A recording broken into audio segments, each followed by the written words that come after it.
শিক্ষার্থীরা, আজকে আমি তোমাদের সামনে নবম অধ্যায়ের উপপাদ্য 4 নিয়ে আলোচনা করব। সপ্তম শ্রেণীর। তোমরা এখানে তিনটি বাহু দেখতে পাচ্ছ, এবি বাহু, এসি বাহু এবং বিসি বাহু। ছবিগুলো ভালোভাবে দেখো। এখানে দেখতে পাচ্ছ বাহু তিনটি দিয়ে একত্রিত হয়ে কি হয়েছে, তিনটি বাহু দ্বারা কি হলো, অবশ্যই বুঝতে পেরেছো একটি ত্রিভুজ গঠিত হয়েছে। আমি এখানে তিনটি বাহুকে আলাদাভাবে লিখলাম। প্রথম বাহু এবং দ্বিতীয় বাহু কি করলাম, তোমরা কি বলতে পারো বাহু দুটির মধ্যে কি হলো? হ্যাঁ, যোগ হয়েছে। জাস্ট দুইটি বাহুকে আমি যোগ করলাম, তাহলে এই দুইটি প্রথম বাহু এবং দ্বিতীয় বাহুর যোগফল তোমরা দেখতে পাচ্ছ যে তৃতীয় বাহুর থেকে বড়। কারণ তৃতীয় বাহু এই আমরা এখানে যদি পরিমাপ করি তাহলে কিন্তু এই দুইটি বাহুর যোগফল তৃতীয় বাহু থেকে বড় হয়। তো এরকমই পাঠ্যবইতে জ্যামিতি রয়েছে, যে জ্যামিতিটা হচ্ছে ত্রিভুজের দুইটি বাহুর সমষ্টি তৃতীয় বাহু অপেক্ষা বৃহত্তর। তো চলো আমরা সেই জ্যামিতিটি সমাধান করি। উপপাদ্য 4 লেখা আছে ত্রিভুজের যে কোনো দুই বাহুর দৈর্ঘ্যের সমষ্টি তৃতীয় বাহু অপেক্ষা তৃতীয় বাহুর দৈর্ঘ্য অপেক্ষা বৃহত্তর। তোমরা এখানে দেখতে পাচ্ছ একটি ত্রিভুজটির ABC একটি ত্রিভুজ এবং এটার এসি বাহু এবং এই এডি বাহুটা কিন্তু সমান। অথবা এটার বিকল্প তোমাদের পরীক্ষায় আসতে পারে যে ত্রিভুজ ABC এ প্রমাণ করি যে AB plus AC greater than BC, মানে এই দুইটা বাহুকে যোগ করলে সেটা অবশ্যই বিসি বাহু থেকে বড় হবে। এইভাবেও আসতে পারে, অথবা এর নিচে যে 4 নম্বর দিয়ে আমি লিখেছি এভাবেও প্রশ্নটা আসতে পারে। তো আমি এখানে একটি ত্রিভুজ অঙ্কন করেছি যার নাম হচ্ছে এবিসি। এই যে এসি যে বাহুটার পরিমাপ করে আমি কাটলাম, অঙ্কন করলাম বা এসি কাটি। এই এসি এর মাপ নিয়ে যে মাপটি নিয়েছি তা আমরা এ বিন্দুকে কেন্দ্র করে আমরা কি করব, এখানে এডি অংশ কাটবো। আমরা এই বিন্দুকে কেন্দ্র করে এডি অংশ কাটলাম বা অঙ্কন করলাম। এখানে দেখতে পাচ্ছ আমরা এডি অংশ কাটি। তাহলে এই মনে করি এটা একটা ডি বিন্দু, এখানে ডি বিন্দু, তাহলে এ থেকে ডি তাহলে আমরা কি করলাম, এসি সমান করে এডি কাটলাম। এসি সমান করে এডি কাটি। এরপরে আমরা একটি স্কেলের সাহায্যে এ থেকে ডি পর্যন্ত কি করব, একটি রেখা টানি। এ থেকে ডি পর্যন্ত একটি রেখা টানি। এখানে এটি যোগ করলাম। এরপর আমরা কি করব, একটি স্কেল দিয়ে সুন্দর করে সি থেকে ডি বিন্দু পর্যন্ত একটি রেখাংশ দিলাম বা সিডি যোগ করলাম।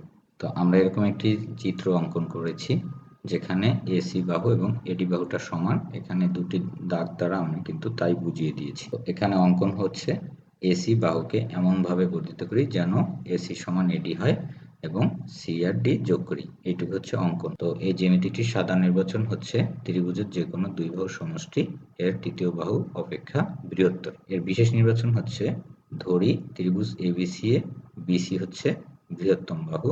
প্রমাণ করতে হবে যে এবি যোগ এসি গ্রেটার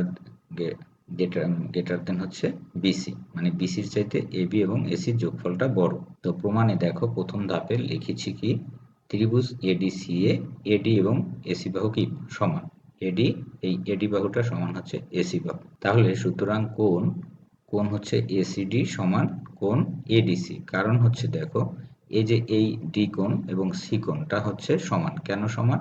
যেহেতু এই দুইটা বাহু কি সমান, তাহলে সমদ্বিবাহু ত্রিভুজের এই ভূমির সাথে যে কোণ সৃষ্টি হয় এই দুইটা কোণ সমান। তাহলে সুতরাং কোণ এসিডি সমান কোণ বিডিসি, মানে হচ্ছে এই যে এ সিডি মানে হচ্ছে এই কোণটা, এসি কোণটা, এবং বিডিসি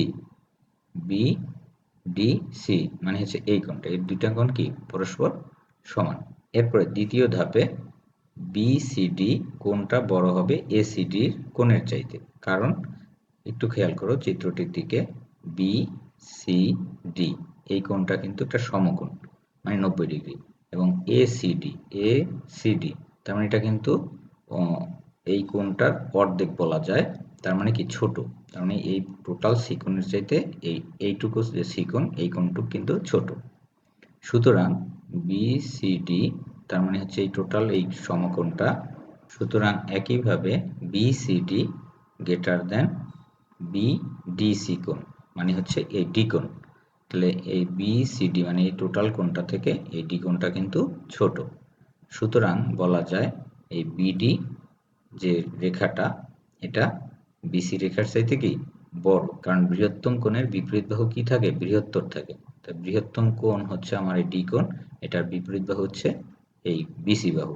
তাহলে বিসি বাহুটা অবশ্যই ছোট এই বিডির চাইতে। চতুর্থ ধাপে আমরা যা লিখবো, কিন্তু বিডি সমান এবি প্লাস এডি। বিডি বাহুটা তোমরা চিত্রতে দেখতে পাচ্ছ, এই এবি এবং এডি যোগ করে কিন্তু বিডি রেখাটা হয়েছে। তাহলে সমান সমান এবি প্লাস এসি, তার মানে এই এবি আর এসি, কারণ এই এডিটাই কিন্তু এসি, তাহলে আমরা লিখতে পারি এবি বাহু যোগ এসি বাহু। তাহলে সুতরাং বলা যায় এবি বাহু প্লাস এসি বাহু অবশ্যই বিসি বাহুর চেয়ে বড়, মানে গ্রেটার দেন বিসি। তাহলে প্রমাণিত। তো শিক্ষার্থীরা, জ্যামিতিটির প্রমাণ হচ্ছে এক নজরে এরকম। এতক্ষণ আমি এইটুকু নিয়েই তোমাদের সাথে আলোচনা করেছি। তো একটি বাড়ির কাজ, এই যে তোমরা যে এখানে চিত্রটি দেখতে পাচ্ছ, আমি একটু আগে যে জ্যামিতিটি আলোচনা করেছি সেই জ্যামিতিটি এই চিত্র দিয়ে তোমরা প্র্যাকটিস করবে, এবং তোমরা যদি কোনো সমস্যায় পড়ো তাহলে অবশ্যই কমেন্ট বক্সে জানিয়ে দেবে।